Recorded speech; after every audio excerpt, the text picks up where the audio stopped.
Hi friends, എന്തൊക്കെയുണ്ട് വിശേഷങ്ങൾ? ഇന്ന് നല്ല അടിപൊളി കൂന്തൽ കിട്ടി. അപ്പോൾ കൂന്തൽ കിട്ടുമ്പോൾ ഞങ്ങൾ എപ്പോഴും ഇവിടെ തക്കാളി ഇട്ടിട്ട് റോസ്റ്റ് ചെയ്യലാണ് നമ്മുടെ പരിപാടി. അപ്പോൾ ഇപ്രാവശ്യം എന്തെങ്കിലും വ്യത്യസ്തമായിട്ട് ഉണ്ടാക്കണം എന്ന് വിചാരിച്ചുകൊണ്ട് കൂന്തൽ ഇതേപോലെ നന്നായിട്ട് കഴുകി അതിന്റെ തലയൊക്കെ വെട്ടിയെടുത്ത്, വാൽഭാഗം മുറിച്ചിട്ടില്ല കേട്ടോ. ഇതിന്റെ ഉള്ളിൽ നമുക്ക് ഫില്ലിങ് നിറയ്ക്കാനുള്ളതാണ്. അപ്പൊ ഇതിന്റെ തലഭാഗവും മറ്റുള്ള ഭാഗങ്ങളൊക്കെ ഉണ്ടല്ലോ, അത് ഇതേപോലെ കുഞ്ഞു കഷ്ണങ്ങളാക്കിയിട്ട് മുറിച്ചു വെച്ചിട്ടുണ്ട് കേട്ടാ. ഇത് വെച്ചിട്ടാണ് നമുക്ക് ഫില്ലിങ് റെഡിയാക്കേണ്ടത്. അപ്പൊ ഞങ്ങളുടെ സൈഡിലേക്ക് നമ്മൾ മാറ്റി വെച്ചിട്ടുണ്ട്. ഇനി 2 കൂന്തൽ ഞാൻ വട്ടത്തിൽ അരിഞ്ഞു വെച്ചിട്ടുണ്ട്. അതൊന്ന് ഡെക്കറേറ്റ് ചെയ്യാൻ വേണ്ടിയിട്ട്, വറുത്തെടുക്കാൻ വേണ്ടിയിട്ടാട്ടോ.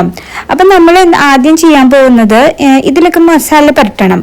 അപ്പൊ ആദ്യം തന്നെ നമ്മൾ ഫില്ലിങ് ചെയ്യാൻ പോകുന്നതിലേക്കാണ് മസാല പരട്ടാൻ പോകുന്നത്. മഞ്ഞൾപ്പൊടിയും മുളക് പൊടിയും അതേപോലെ കുരുമുളക് പൊടിയും ആവശ്യത്തിന് ഉപ്പും കൂടി ഇട്ടിട്ട് നന്നായിട്ട് ഇതൊന്ന് പുരട്ടിയിട്ട് മാറ്റി വെക്കണം. അപ്പൊ ഇതില് ഫില്ലിങ് നിറച്ചിട്ട് നമ്മൾ വറുക്കാൻ വെക്കുമ്പോൾ ഇതിനൊരു ടേസ്റ്റ് ഉണ്ടാവും ഇതേപോലെ ചെയ്യുമ്പോൾ. അതേപോലെ തന്നെ നമ്മൾ വറുക്കാൻ വേണ്ടിയിട്ടുള്ള കൂന്തളിക്കും മഞ്ഞൾപ്പൊടി മുളക് പൊടി മാത്രമേ ഇട്ടിട്ടുള്ളൂ, ഉപ്പും കുരുമുളക് പൊടി ഇട്ടിട്ടില്ല. ഇതൊക്കെ കൂട്ടിയിട്ട് നന്നായിട്ട് തിരുമ്പി വെച്ചിട്ട് ഇതും നമ്മളൊരു സൈഡിലേക്ക് മാറ്റി വെക്കുകയാണ്. അപ്പൊ ഫില്ലിങ് തയ്യാറാക്കാൻ വേണ്ടിയിട്ട് ഒരു മൺചട്ടിയിലേക്ക് വെളിച്ചെണ്ണ ഒഴിച്ചിട്ടുണ്ട്. 1 ടേബിൾ സ്പൂൺ ഇഞ്ചി അരിഞ്ഞത്, 1.5 ടേബിൾ സ്പൂൺ വെളുത്തുള്ളി അരിഞ്ഞത്, 1 ടേബിൾ സ്പൂൺ പച്ചമുളക് അരിഞ്ഞത്, 3 സബോള ഇതേപോലെ നീളത്തിൽ അരിഞ്ഞതും ആവശ്യത്തിന് ഉപ്പും കൂടി ഇട്ടിട്ട് നന്നായിട്ടൊന്ന് വാട്ടിയെടുക്കണം. അതിലേക്ക് കുറച്ച് കറിവേപ്പിലയും കൂടി ഇട്ടിട്ട് വഴന്ന് വരുമ്പോൾ അതിലേക്ക് 2 വലിയ സ്പൂൺ മുളക് പൊടിയും 1 സ്പൂൺ മല്ലിപ്പൊടിയും കൂടി ഇട്ടിട്ട് നന്നായിട്ട് പച്ചമണം മാറി വരുന്നത് വരെ നമ്മൾ വഴറ്റിയെടുക്കുന്നുണ്ട്.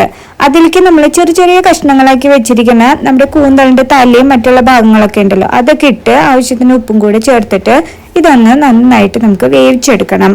വേവിച്ച് വെള്ളമൊന്നും ഇല്ലാതെ ഡ്രൈ ആക്കിയിട്ട് എടുക്കണം കേട്ടോ. അപ്പൊ കുറച്ചൊന്ന് വെന്ത് വരുമ്പോൾ നമ്മളൊരു വലിയ തക്കാളി അരിഞ്ഞതും കൂടി ഇതിലേക്ക് ചേർത്ത് കൊടുത്തിട്ടുണ്ട്. അപ്പൊ നമ്മുടെ ഫില്ലിങ് റെഡി ആയിട്ടുണ്ട്. ഇനി നമുക്ക് ഈ കൂന്തലിലേക്ക് ഇത് ഫില്ല് ചെയ്യണം. അപ്പൊ അതൊന്ന് സീൽ ചെയ്യാൻ വേണ്ടിയിട്ട് നമ്മൾ ടൂത്ത് പിക്ക് ആട്ടോ ഉപയോഗിക്കുന്നത്. അപ്പൊ ഇതിന്ന് നമ്മുടെ കൂന്തൽ ഓരോന്നായിട്ട് എടുത്തിട്ട് അതിലേക്ക് ഒരു പോക്കറ്റ് പോലെയാണുള്ളത്, അതിലേക്ക് ഈ ഫില്ലിങ് നിറച്ചു കൊടുക്കാം. ചില ആൾക്കാരുണ്ടല്ലോ ഈ ഫില്ലിങ്ങില് ഒന്നിലേക്ക് മുട്ട അടിച്ചിട്ട് കുത്തിപ്പൊരിച്ചിട്ട് ഇടുന്ന കണ്ടിട്ടുണ്ട്, അല്ലെങ്കിൽ ഉരുളക്കിഴങ്ങ് ഇടുന്നത് കണ്ടിട്ടുണ്ട്. അപ്പൊ ഇതിന്റെ തന്നെ ഫില്ലിങ് ഇടുമ്പോൾ ഒരു പ്രത്യേക ടേസ്റ്റ് ആട്ടോ, ഒരു മീൻ പൊള്ളിച്ച പോലത്തെ ഒരു ടേസ്റ്റ് ആണ് വരിക. അപ്പൊ ഇത് നമുക്ക് ഇതിനകത്ത് നിറച്ചിട്ട് ഈ ടൂത്ത് പിക്ക് കൊണ്ട് നമുക്ക് ഇതൊന്ന് സീൽ ചെയ്ത് കൊടുക്കണം. അപ്പൊ നിങ്ങളുടെ കയ്യിൽ ഇപ്പൊ ടൂത്ത് പിക്ക് ഇല്ലെങ്കിൽ നിങ്ങൾക്ക് പച്ചീർക്കിലി ഉണ്ടല്ലോ, പച്ചീർക്കിലി കിട്ടിയാൽ അത് വെച്ചു കൊടുക്കാം കേട്ടോ.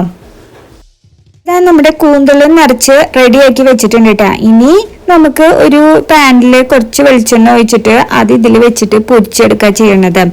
മുക്കി വറക്കണമെങ്കിൽ അങ്ങനെ ചെയ്യാട്ടോ. ഞാനിപ്പോൾ ഇത് കുറച്ച് വെളിച്ചെണ്ണ ഒഴിച്ചിട്ട് അങ്ങോട്ടും ഇങ്ങോട്ടൊക്കെ തിരിച്ചിട്ടിട്ട് വറുത്തെടുക്കുകയാണ് ചെയ്യണത്. അപ്പൊ സ്ലോ ഫ്ലെയിമിൽ ഇട്ടിട്ട് വേണം ചെയ്യാനായിട്ട്.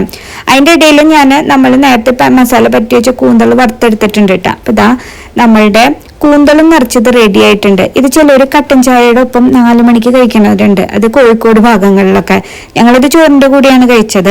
നല്ല ഫില്ലിംഗ് ആട്ടോ. അപ്പൊ എല്ലാവരും ഇതൊന്ന് ട്രൈ ചെയ്ത് നോക്കിയിട്ട് നിങ്ങളുടെ അഭിപ്രായങ്ങൾ ഞങ്ങളെ കമന്റ് വഴി അറിയിക്കണേ. വീഡിയോ ഇഷ്ടമായാൽ ലൈക്ക് ചെയ്യാനും ഷെയർ ചെയ്യാനും മറക്കരുത്. അതേപോലെ ആദ്യമായിട്ട് കാണുന്നവരുണ്ടെങ്കിൽ ഒന്ന് സബ്സ്ക്രൈബ് ചെയ്തേക്കണേ. അപ്പോൾ മറ്റൊരു വീഡിയോ ആയിട്ട് നമുക്ക് നാളെ കാണാം. Take care and by.